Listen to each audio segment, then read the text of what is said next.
That sounds, there's people laugh, so that's my second. But especially this time of the year, it's time of Christmas, and people always get sucked into parties and drinking. But this was a story which happened in Sydney, the dangers of drink driving.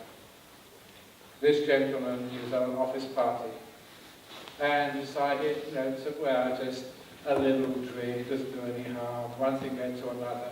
And he was, quite over the limit. He decided to just chance his luck and drive home. And of course, if you drive and you're drunk, the police will try and catch you and give you a big fine. He would sometimes take your car away. So he decided to take a chance. He worked out the odds. He probably evaded all the police at that time of year. So he was driving home and his luck ran out. He drove along a road where the police had set up a roadblock, testing every car driver for alcohol. He knew there was no escape. He knew if he tried a U-turn, that was an admission of guilt. So he just resigned himself to his fate. When his turn came, he stepped out of the car, and the policeman gave him a little breathalyzer tube to blow into. And as soon as he took the tube, there was a sound of a crash, because one of the cars coming into that roadblock was travelling slightly too fast and had got into the rear end of the car in front of him. And the policeman heard that sound too. And the policeman said, it's more important that I address this road traffic incident than to check your alcohol level. Get back in your car, sir, and go home.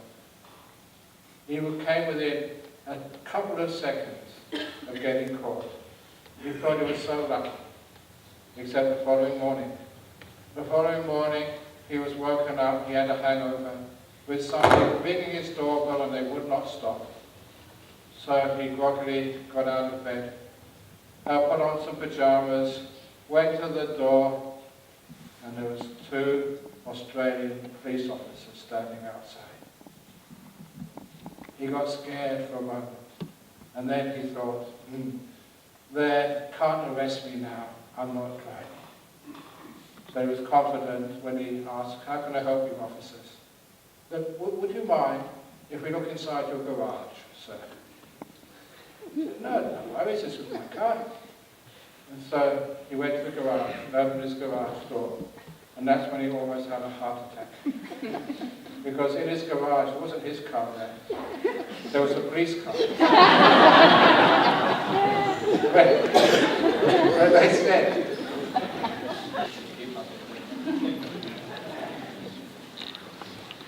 when I was going through the, about a year ago, 2 years ago, I think it was in New York, going through the airport customs, like the customs people, security checks.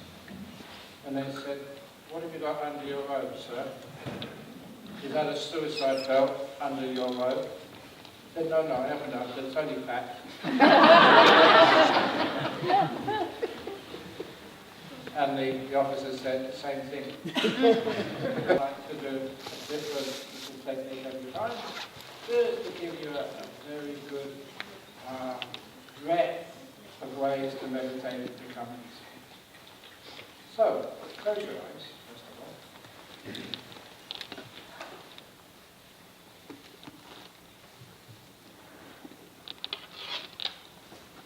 And I developed this little meditation for children in Australia. And when I taught it with adults present, they said, wow, that's really good. Can we do that as well? So people who have difficulty following things like the breath, or following feelings in the body, or want to know just how we can develop something like mindfulness, it's always good to innovate. So, just with your eyes closed, just Just get your body as comfortable as it possibly can. Remember to flow.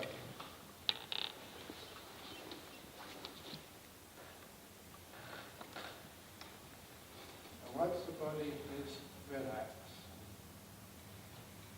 and peaceful, it feels safe, secure in this bed. Imagine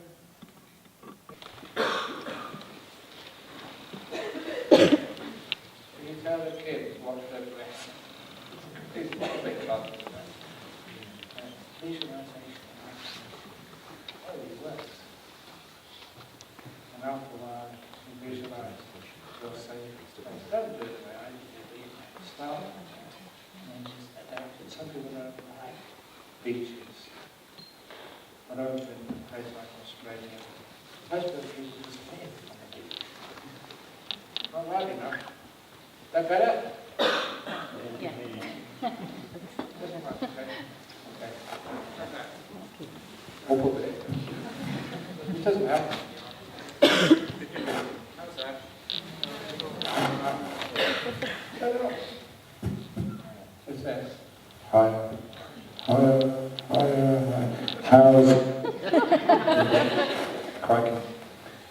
Anyway, I hope you enjoyed that type of meditation. And if any of you do have children and you want to, just let them enjoy some of the benefits of meditation and peace and health and happiness, or people who are sick. It's a great way of doing it, because using visualization, imagination, in an innovative way which is tailored to the needs of the individual. So anyway, what am I supposed to be talking about? I don't have to be so perfect, exactly. Because I'm not sure, I'm sure of this. Each one of us, we were always told we're not good enough. How many of you are not good enough? But no one actually explained to me, what is good enough?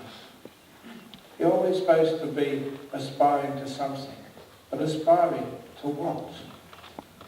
If you are an athlete, there's always another world record to beat, but always trying to improve upon your personal best. And I figured out, always trying to improve on your personal best makes you more and more stressful.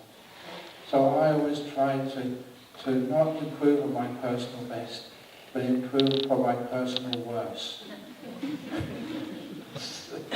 See if I can get a worse joke than I said before.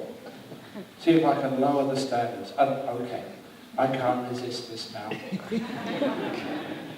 The worst joke, the corniest joke that I've ever told, about the two carrots walking down Baker Street. They're already laughing, and they haven't even told the joke yet. There were two carrots walking down Baker Street.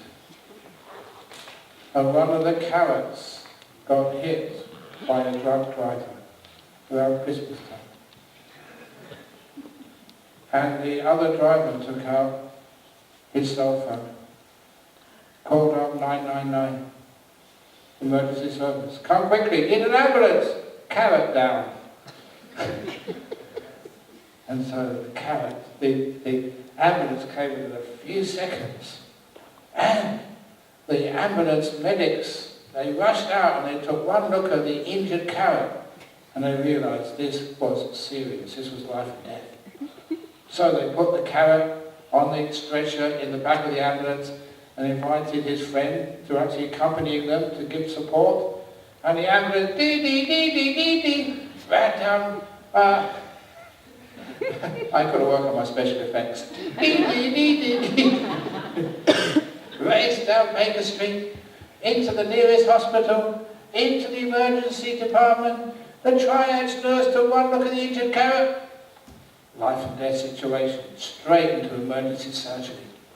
And all these people were putting IVs into the carrot, and ECGs and EEGs and all this other stuff, and shooting stuff into its body to try and keep it alive. And they ushered their friend into the waiting room. And I'm not sure if any of you have ever been in a waiting room of the ICU, the emergency department.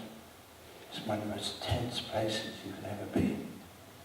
People are waiting there, their loved ones, their friends, are on the edge of life and death.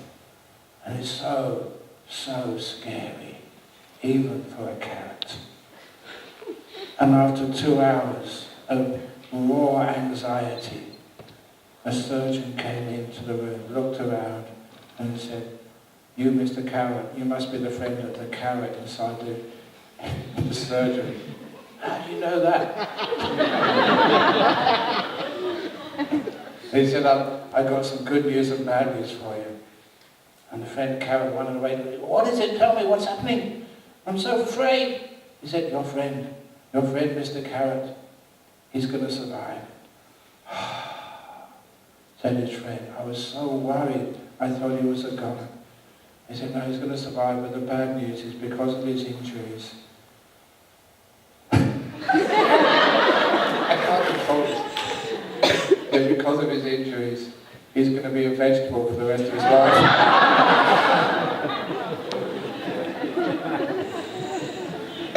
I don't know how many times I've told that, but I can't say with a straight face. It's a stupid, it's a very stupid joke. That's why I like it. You don't have to be so perfect. But sometimes where you learn this from, it's, many of you actually see that book which I wrote, first book, Open the Door of Your Heart. You don't know maybe where that book came from. And it was because, it's gathering all these stories over many years.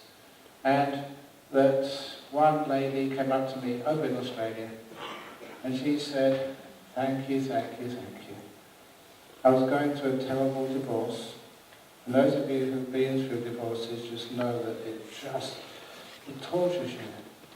If you have an injury from a car crash, people can see it. But they don't know the injuries, the traumas, the wounds, the slashing and the cutting and the bruising, which occurs when people who choose each other for one reason or another, they part, they divorce. Dreams and hopes of most of your life get just crumbled. So, she got through this terrible divorce, and she said those stories which I told, even the stupid jokes, have kept her alive. She'd been through this many times. She thought of suicide, but it worked. She said, it's a crime, Ajahn, if you don't share this more widely by writing them down in a book. And I said, I'm too busy. I've got so many other things to do. I wasn't actually too busy. It's more like too lazy, to be honest. But then she said, what's this?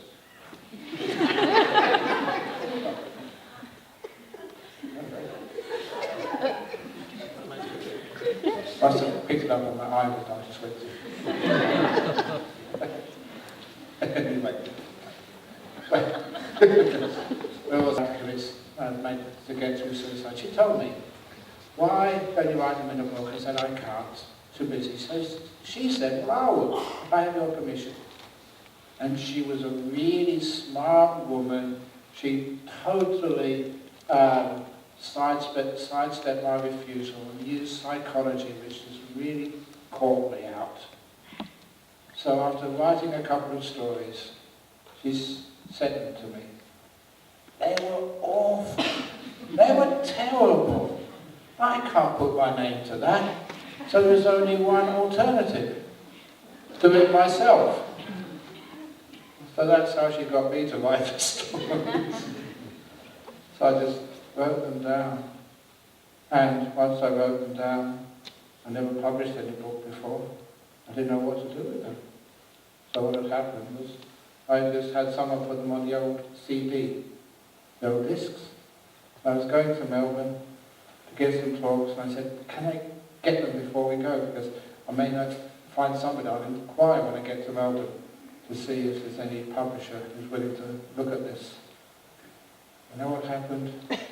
The first talk I gave in the University of Melbourne, after the talk, this woman came up and said, "That's a wonderful talk. I work in the publishing industry. If ever you have anything you want to publish, please let me know." And I just handed it to her right there and then.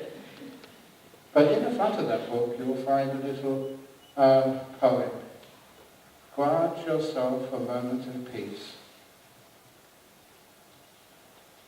Grant yourself. You have to give it. Don't expect to get it from other people. Grant yourself a moment of peace, and you'll realize how needlessly you've scurried around. Be kind, and you will notice how your judgment of others was far too severe. And learn to be silent, and you realize you talk too much. And I got that a long time ago, and it really meant a lot to me. And this evening's talk, I'm focusing on learn to be kind, and you'll understand how your judgment of others and yourself was far too severe. You don't have to be perfect, to be enlightened, to be happy, to be successful. They do with kindness. And many, many times in my life, I always thought I had to really strive to live up to the expectations of others, to please others, to be a good monk, to be a good son, to be a good, I don't know what you do in your life, to again, to beat your personal best. It's crazy, isn't it? And every now and again, something comes up and you realize you have judged yourself way too harshly. I went once to visit one of the great monks in Thailand. His name was Ajahn, and he lived in a monastery on the banks of the Mekong River. Is it still loud enough? Okay. Okay. On the banks of the Mekong River, up in the north. Not many people knew him, but I knew him because when I first went to Thailand 44 years ago to become a monk, he was in hospital with cancer, incurable, looked after by the best doctors in that land.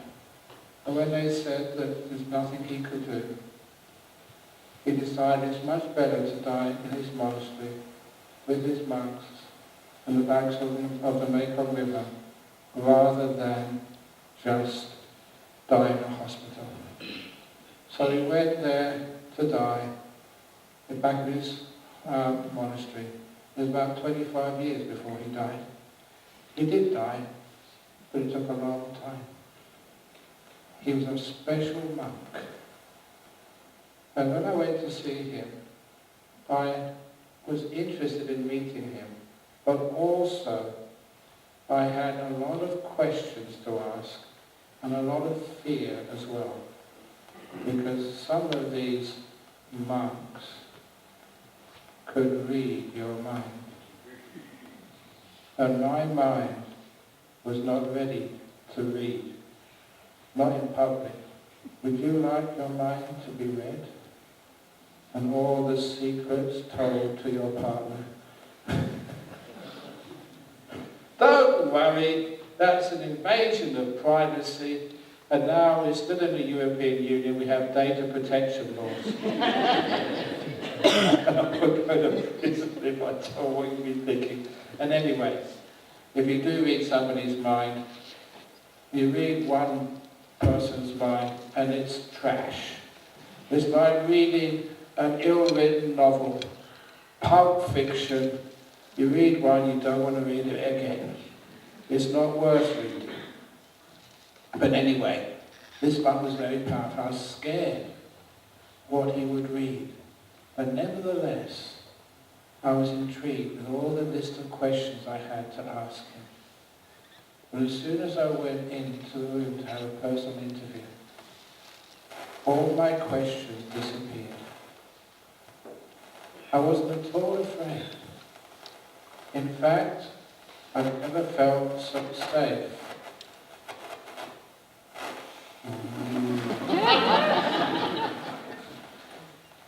It's okay. Go further back. I never felt so... There's nothing at all. Checking, okay.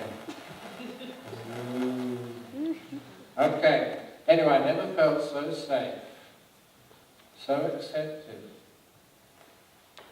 so loved in my whole life. There was no fear at all, because this gentleman, this monk, you knew would not harm you at all, would not judge you, would not criticize you, would accept you totally as you are, with all my faults. It was one of those wonderful times when you received experience. It's okay. I'm trying to remember is no one is perfect. Not even this microphone. It's okay, microphone. I'll allow you to do this. It's okay. You see that? Cures it. You allow it to be and stop criticizing it and widen your area of love to even microphones and the problem disappears. This is a tangent of a true story. One of my disciples spent a year in the monastery in which I teach over in Australia. He went back to Frankfurt to continue his education. And he told me the first day at Frankfurt University, he passed the ATM. And the ATM, he described it, made a gurgling sound. And he swore that the following actually happened. When it made a gurgling sound, he thought the ATM was welcoming him onto that campus of that university. And so whenever he went past it, he'd always give him what we call kindness and goodwill. Dear ATM, may your money never run out. May people never swear at you when they find their bank balance is zero. May the thieves never try and attack you. May you always live happily and healthily on the campus of this university. And he always said hello to his ATM machine. For months, until one lunchtime, he was sitting, and I interrogated him, saying, "Are you sure this happened?" He said, "Yeah, it did." Look, "Really sure?" He said, "Yes, because I'm going to tell people about this. Please tell them. I would not lie to you, or even try and deceive you in any way, Ajahn Brahm, because he was a good friend as well as a disciple." So he said he was sitting, having his lunch, not within sight of the ATM, and no one had been close to the ATM except him for about 15 minutes, when he heard the gurgling sound again. The same welcoming which he heard on his first day at the university. And he turned around and saw a 20-euro note come out from the machine. No one had put any credit card close. No one had typed any passwords into the machine. It had sat idle there for 15 minutes. But just to make sure, he went to his friendly ATM, picked out the note, waved it, "Does this belong to anyone?" No one replied, so he put it in his pocket and walked away, thanking his friendly ATM. Ever you run out of money, don't swear at that stupid ATM. Don't curse it. Be kind to it. Stroke it. Dear ATM. Dear ATM. Will you? I'm a bit short of cash this week. May you be happy and well. And cough up 20 euros. It actually worked. The weird stuff, happens in life. It was one of my groups over in Perth. They were doing like a youth group. At the end of the youth group, they were going down to the beach. But the boot of the car was jammed. And they couldn't open it up. And that meant they couldn't go to meet their friends by the beach. And they were trying and trying and trying and trying. When for a long time, about 15, 20 minutes, when I happened to walk past, they said, Ajahn Brahm, you've got all the powers. Can you open the boot for me? They gave me the key. Said, I'll open it if you promise to become a Bhikkhuni. That was a mission. Yeah. If you promise to become a Bhikkhuni. He said, yeah, okay. Turn the key, open the boot. I shouldn't have done that. But anyway, what happened next, there was a lawyer sitting next to her. And she said, well, okay, I promised to become a Bhikkhuni, but I never said in which life. You've got to open the loophole. Well, even machines, sometimes it's amazing, just with some kindness, how you can get them to do weird things and work. Anyway, going back to the kindness, this monk I saw was just so kind. It was like, a grandmother, but, without any sort of sharp edges on her. Who just loved you unconditionally. Who was just happy to be with you. Who was not going to criticize, harm, shun. I have no questions. When you feel with all of your imperfections, with all of your faults, which were still there, totally accepted, you became so peaceful, so at ease. How many people have you been with where you feel totally accepted, where you don't have to change at all, you don't have to improve, you don't have to get better? They're very rare, but they teach you why you are good enough. This is the third talk in a row where I've taught the simile of the forest. Maybe in London there's not enough forest, and the only forests you find are just manicured, have arborists making sure they're not sick, having people make sure there's no diseases in them. But I'm talking about a real forest, a natural forest, where there are no gardeners. And in those forests, you never find a tree which is straight. They're all bent and twisted. You never see a tree with all of the branches in the right place. There are branches all over the place, in the wrong place, twisted.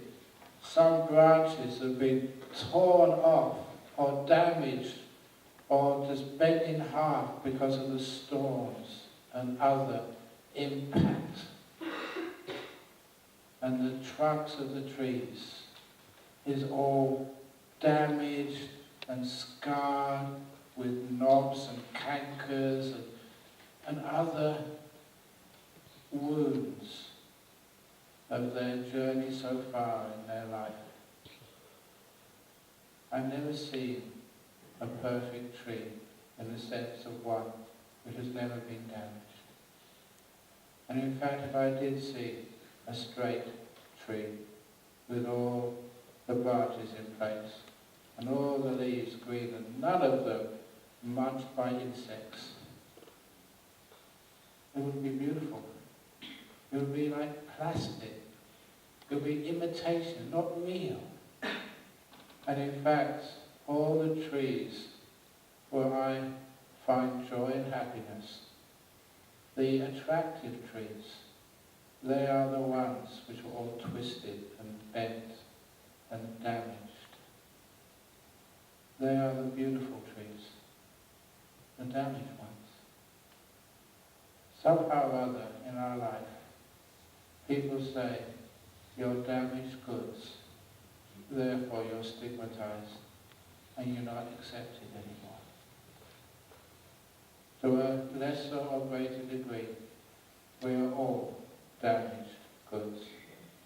Look at me, the bad jokes I say. That's a sure sign of being a damaged monk.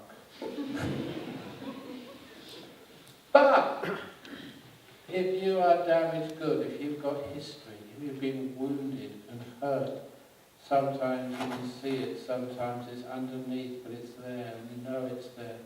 The trauma of your life so far, the times when you haven't been treated or mistreated or misunderstood, you struggle, but it's so hard and you fail, so you think you're no good. You try again, and again you're beaten down for unfair reasons because you may be a woman, or you're different, or you're just LGBTQIA, or because you're a Bhikkhuni, or you're a nun, or you're something from another race or tradition or religion or whatever. There's so many reasons why people are stigmatized and pulled down and pushed down and trampled on and traumatized. That doesn't mean you're stigmatized. You belong. You belong in this incredible, wonderful, beautiful, varied forest called humanity. If you don't believe me, just go into a real forest. Have a look for yourself.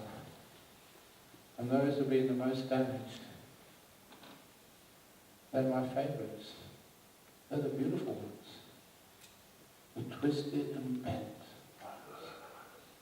So if you have a partner who's twisted and bent and crooked and scarred, keep them, they're the best.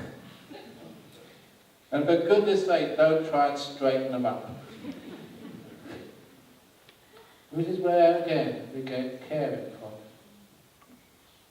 What is actually to care? Will you really be cared for? That monk cared for me 100%. That's why I didn't have any questions. I just wanted to find some super glue and glue me to the ground so they couldn't make me leave. Well, they actually, somebody explained it with a simile of the spikes. Many beings have got spikes coming out from their body, invisible spikes. You can't see them. Some have got very long, very sharp, invisible spikes. You get scratched walking past them in the street. You get too close to them and you feel very uncomfortable. Those are the very angry, nasty people in this world. So spiky. If you want to be kind, you get cut when you try and help somebody. Most people have got average spikes. The people you maybe work with, associate with, you don't get cut or scratched, but you get too close into their personal space. You get scratched. Some of you form trusting relationships with somebody. You're close friends, partners even. But you get too close and you get scratched. People have got these spikes, long ones, medium-sized or short ones. But I hope one day you will meet people with no spikes. You get as close as you like, right inside of them. And you never felt that you're pushed out, that you're scratched, you're hurt, you're harmed. You are totally accepted.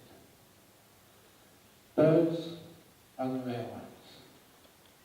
People with no spikes, they will never harm or criticize you.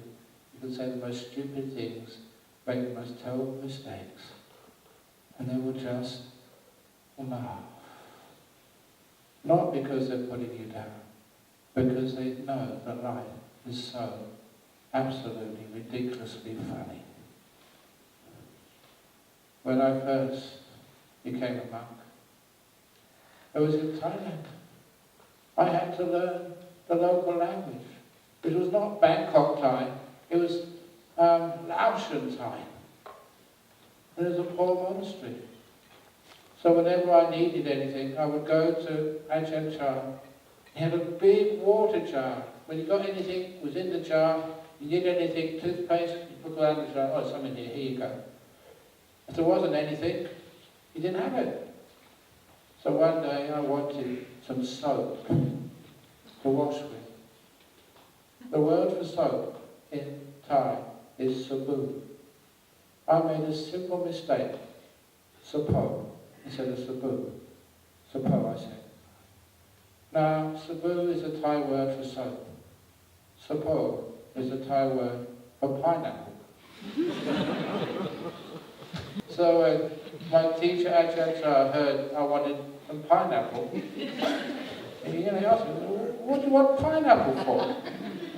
And I said, to wash. And he almost fell off his chair laughing.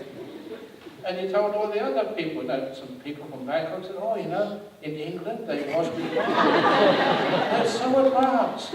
It might be very good for their skin. Maybe that's why it's so white.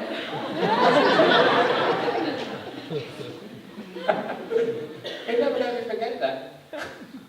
But not with malice. I certainly learned the difference between a pineapple and a bar of soap. But because I realised after a while, that's one of the reasons why this Thai teacher couldn't speak any English. He had so much fun with his Western disciples. We caused so much merriment for him. Oh, this is something. But it was okay to make a mistake. We made our teacher happy.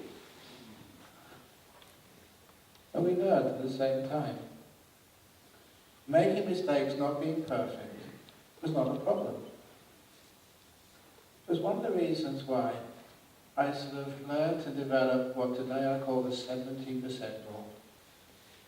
I learned this when I was a school teacher. I was actually a school teacher in Devon for 1 year, high school, and teaching maths. And of course, when I had to set an exam, it was only for, I think it was the year before the O-levels. So it wasn't that important, but I'd never set an end of the term exam before. I was actually end of the term, not end of the year. And so I asked the head of department, give me some advice, how do you set an exam? And they said, don't make it too hard. Because if it's too hard, the average score of your 30 kids in your class is saying 3 out of 10, 4 out of 10. They will lose motivation. They'll come away with the idea, even though it's a wrong idea, they can't do arithmetic. Because I said, too hard exam. But if it's too easy, they all get 9 out of 10 or 10 out of 10, then what's the point of it? Everyone gets 10 out of 10. Well, it's too easy. So they said, try and set the average score to be 70%. Because 7 out of 10, 70% is a pretty good score. It means, you can do maths. And the 30% where they make mistakes, that is the most important. Because that's where I, as their teacher, can discover where they never understood things. And in the next lessons I can focus on those points where I thought they understood, but obviously I failed to teach properly. That's where I learned the importance of mistakes.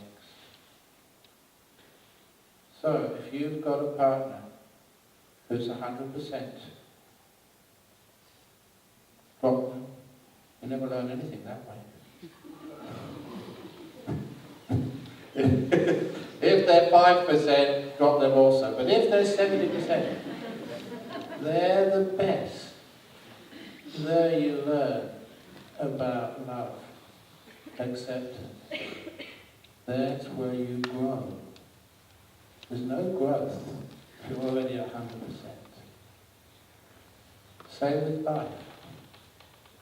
If life went perfectly for you, you never had any challenges, any mistakes, it would be a wonderful life, but what would be the purpose? You wouldn't learn or grow anything. So that's why when life is not 100% for you, when things don't go just so smoothly, just trying to find a place for Bhikkhuni monastery in England, it's tough, it's hard, but if it was easy, you would not learn anything. And this, if it's too hard, you give up. So the 70% rule, never expect life to be 100%. Never expect life and yourself to be perfect. Otherwise, you would not grow. And I like that simile, because life grows, developing, naturally. If you try to make it develop, you stunt it. It's a weird thing. But that doctor who came to see me, who wanted to resign, and I'd known him ever since he was just 4 or 5 years of age, and brilliant man, worked so hard to get to the point of becoming a doctor in a hospital. How much sacrifice and hard work that was. When he came to me one lunchtime, said, something happened this morning, I can't do this job anymore, I need to find another job, I'm resigning. I asked why he was resigning, and the problem was that very morning, one of his patients had unexpectedly died. Never thought that would happen, I never saw the signs. It turned out it wasn't his fault, even the most senior doctor would have seen this, but he felt responsible. And the worst part of it was that as his patient's doctor was a 23-year-old young woman, he was the one who had to tell her husband. And they loved each other so much. They'd been married for a couple of years, and they were looking forward to a long, long life together. And he had to tell him, surprisingly, he had no wife left. She died. And to add the salt, not the salt, like the chili pepper, to the wound, that his 2 young children had no mother. And it hurt him just so much, more than anything else he'd ever experienced in life. When he saw the devastating pain of an unexpected death of a young love, and just wondering just how the hell he's going to look after these 2 children. This is life again, falling apart. Where's Mummy? Can we see Mummy now? She's gone. What do you mean she's gone? Kids not understanding. And him having to deal with his own grief and terror of his future. And this young man had to say that to them. And he said, I can't face the possibility of doing that ever again. It hurts too much for me, let alone that poor family. I feel so guilty. And that was where I told him he'd misunderstood the purpose of being a doctor. Your job, your priority, is never to cure people. If you ever think that your first priority is to cure, you will have this happen many, many times. You can't always cure people. It's an impossibility. But there's something you can always do. That's to care for people. Care. You never need to feel a failure if you make caring the priority. Doesn't matter who comes into your guardianship for that time as your patient. You can always care for them. And that changes the whole the whole process of being in ICU, in a near-death situation, sick, diseased,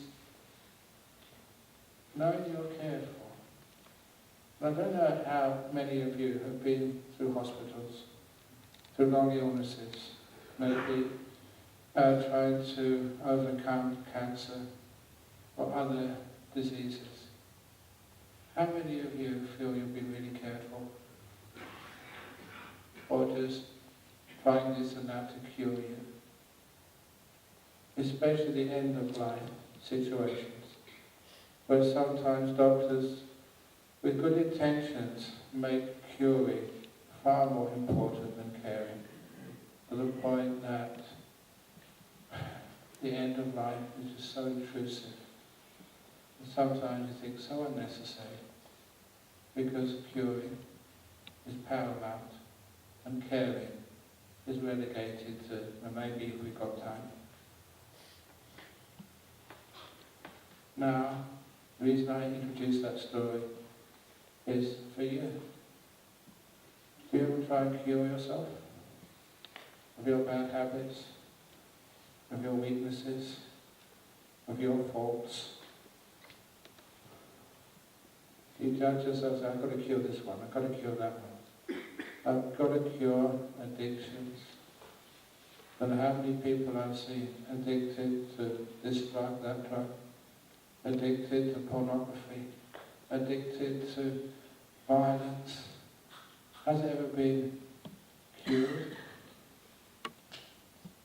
What's the solution? So many people have told me they're not good enough, they don't deserve to be free from their addictions. That's the problem. Core part of it. You care for them. Don't just care for them, but teach them, encourage them, show them the way to care for themselves. I belong. I'm a tree in the forest too. And actually people really, they actually do love me for who I am. I don't need to cure myself.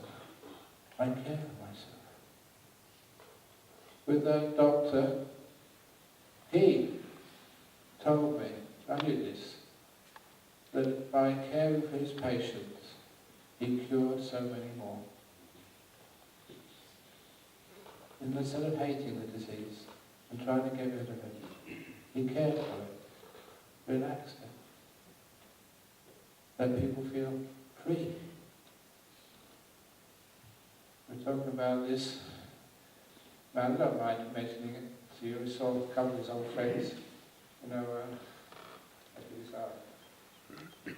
this man, he was a monk with me some time ago, and he got so sick, he had 2 types of typhus at the same time. And he was just so sick, I was there at the time.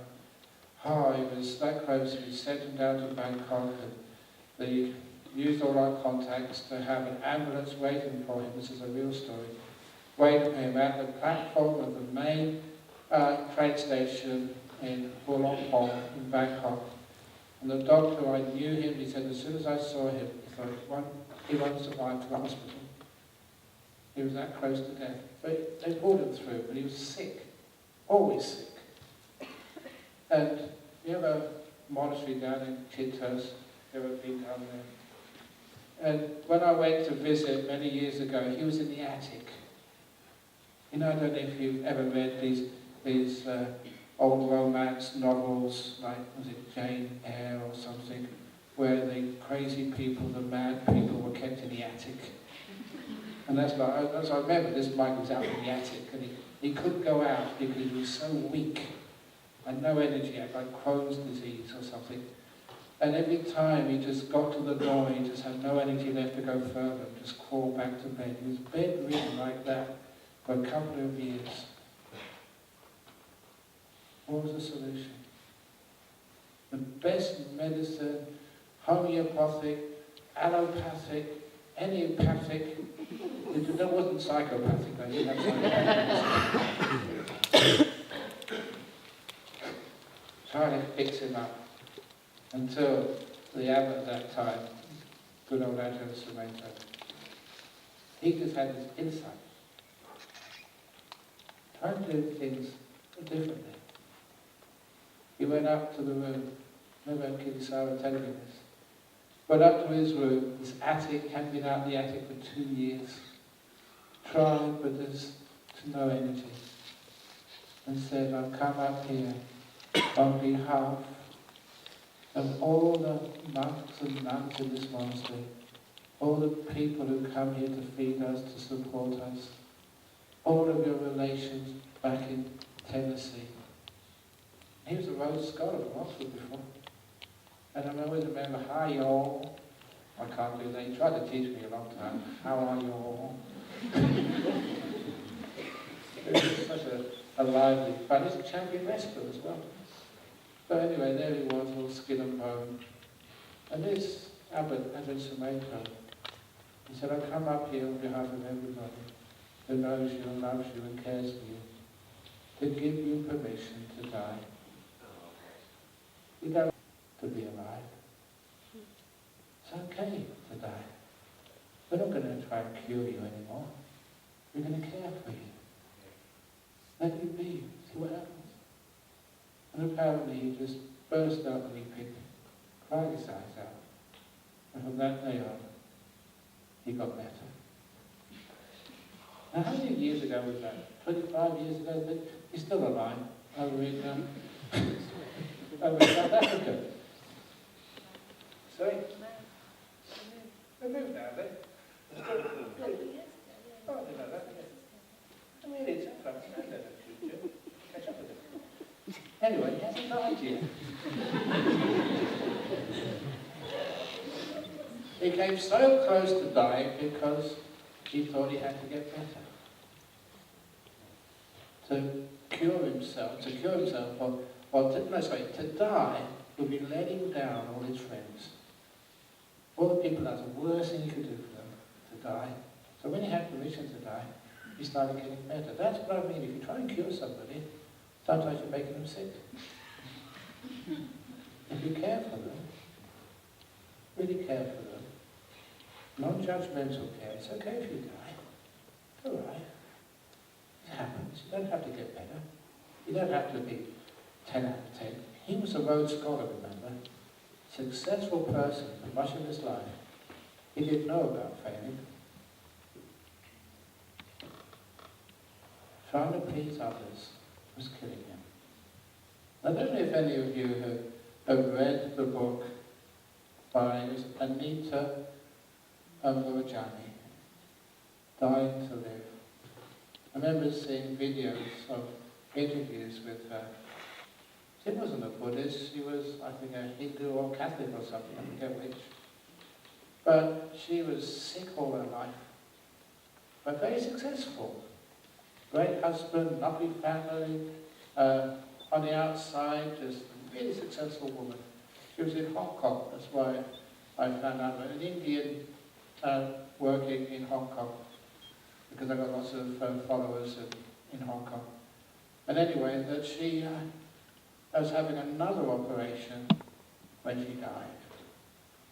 Died on the operating table. That is near-death experience. And she told exactly what happened. It was real, it wasn't imagination. And even the doctors said, how the hell did she hear me say that? I was in another room when I said that. And anyway, so it was true. But the nice part about it, that she went over to this, this nimitta, this light, which is what we talk about in Buddhist meditation, and other types of meditation as well. And anyway, that she felt so loved, so at peace with herself. No judgment. No sort of trying to be something she isn't. Accepted as a crooked, damaged, not perfect tree. And then she interpreted that as a union, a God experience. You don't need to call it God and then to create barriers between religions.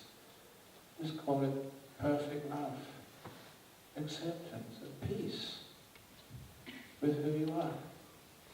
Without anybody trying to judge you or criticize you or change you. Not trying to cure you of all your faults. And at that point she realized that she had beaten her cancer. She said, cancer's gone now. Because she realized the whole reason behind it was trying to please others. And the tension, the stress throughout her whole life of never being good enough. Maybe she got that from her teachers. Top of the class, yes, but you get distinctions. Getting top A levels, but you get A level plus.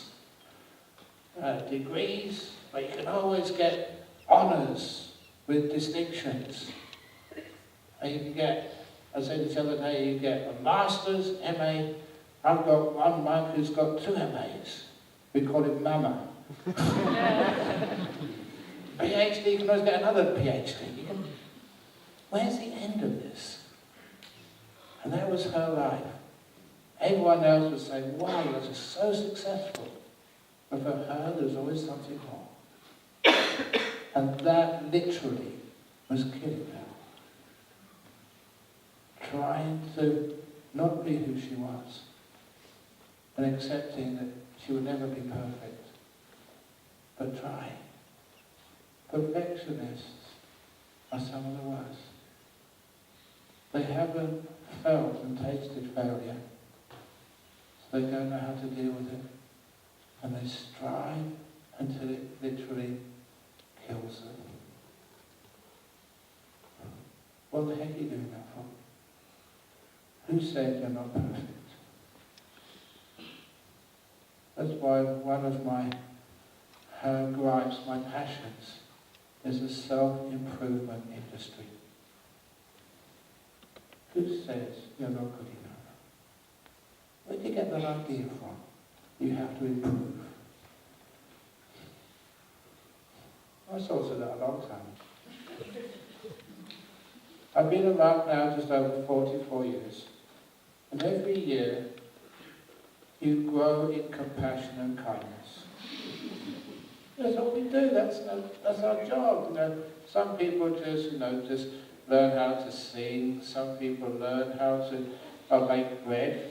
I learned how to make tummies. Because every year your heart gets bigger with kindness. A long time ago, my heart got so big it was pushing against my ribcage.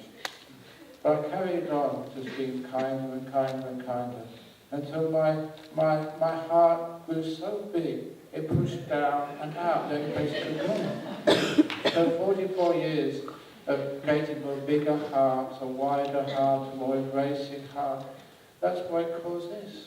It's just a big heart with nowhere else to go except up here. So it's true. Have you ever seen thin monks?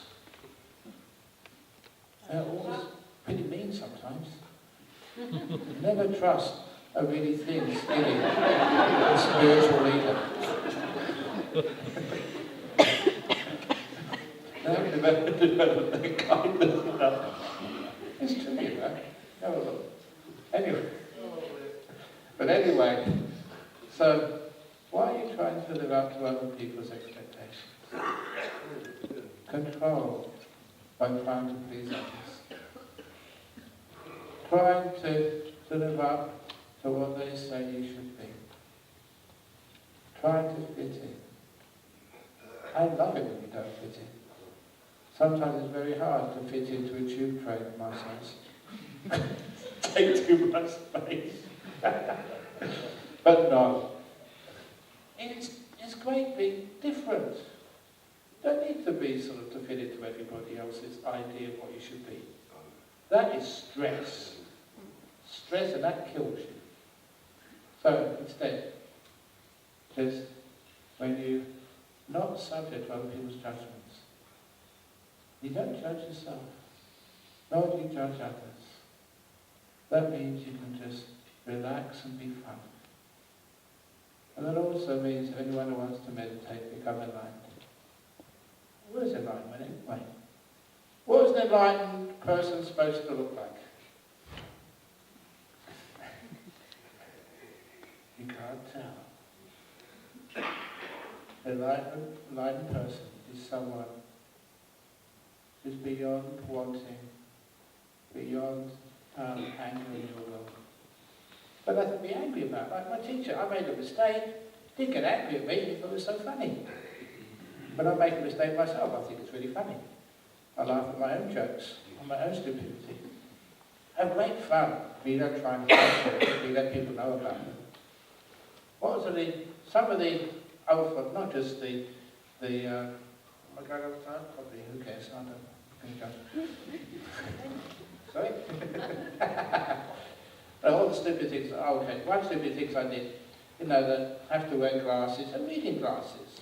Nothing for anything else, but when the first time you wear glasses, you wear glasses because you look a bit blind. So I was going into town one day, I thought, oh my goodness, I haven't brought my glasses along. Turn around please, we're going to go back and get my glasses. My driver said, I respect you as a teacher, Ajahn Brahm. Sometimes you're very stupid. Have a look on the end of your nose. You ever done that?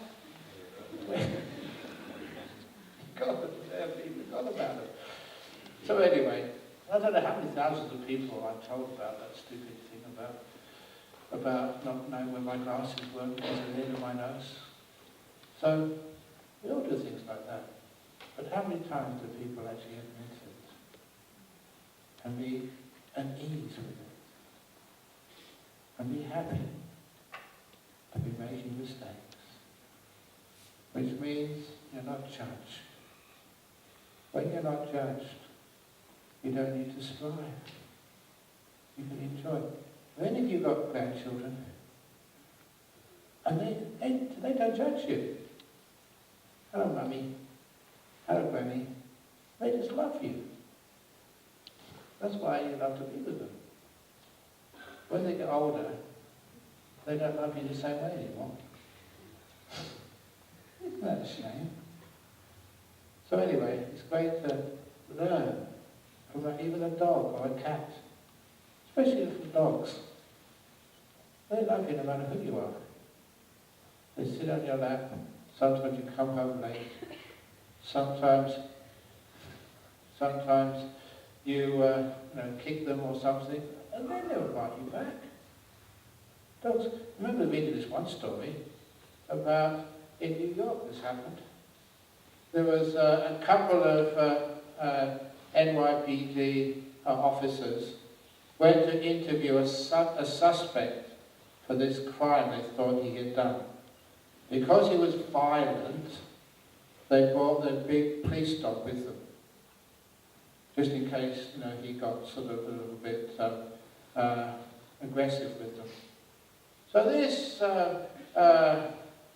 person, who the policemen were interviewing him, they asked him many questions, and the dog was just sitting next to the suspect, and the suspect started stroking the dog. And of course, the police dogs, they don't get ever stroked. So he's stroking and patting them, and the little doggy was really enjoying this, being stroked.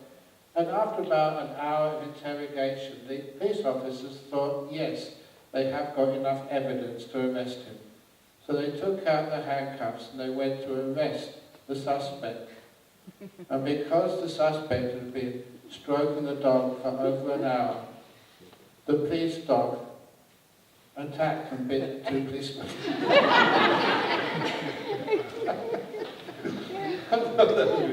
Cool, I shouldn't really say it's cool. And I thought, well, fair enough. But anyway, that kindness and acceptance is one of the reasons why we love dogs and pets. Come and do that for us, each other. Come and do that for ourselves. You don't have to be perfect to be loved by a dog. But we have to be perfect to be loved by ourselves, which is a great tragedy. It shouldn't be that way. So if you can love yourself, care for yourself, don't judge yourself, realize you don't have to be perfect to be happy, then you have a great step towards understanding what enlightenment is. Thank you for listening.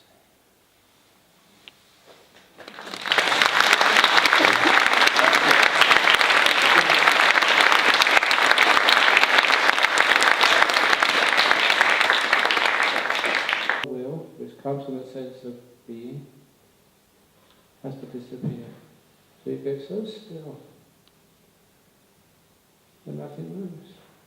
There's no one left to do the moving.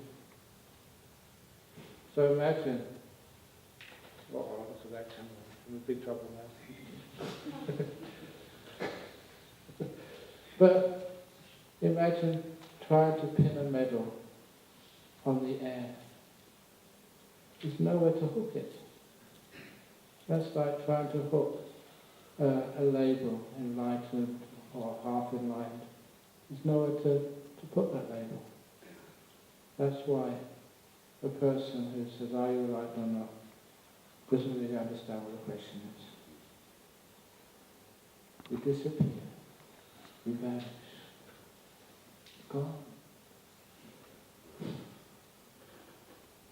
They also, people would ask the same question to the Buddha. And they would say that a person who says they're not better than anybody else, they're not worse than anybody else, they're not the same as everybody else. We call those the three conceits, the three judgments, the three measures. Are you better than anybody else? Are you worse? Are you the same? None of them apply. No conceits, no judgments, no feeling better, feeling worse, feeling the same.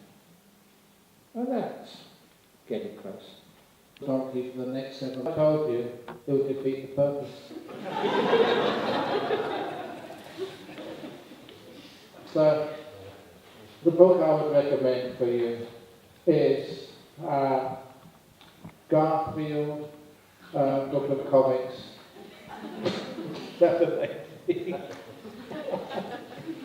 Because I saw this comic by Garfield about he was saying meditation doesn't work for him. So he tried meditation instead. Meditation, tucked up in bed fast asleep. He said afterwards he feels so relaxed afterwards and so happy, but also hungry. If you don't like him. Sometimes we read books. Why do we read books? For more information? We have an information overload. So the point is that sometimes this monk says something, this expert says something else, this expert says something else. There's so many experts. So sometimes I recommend a book. So light relief. There's not enough happiness and joy in this world. So read a comic.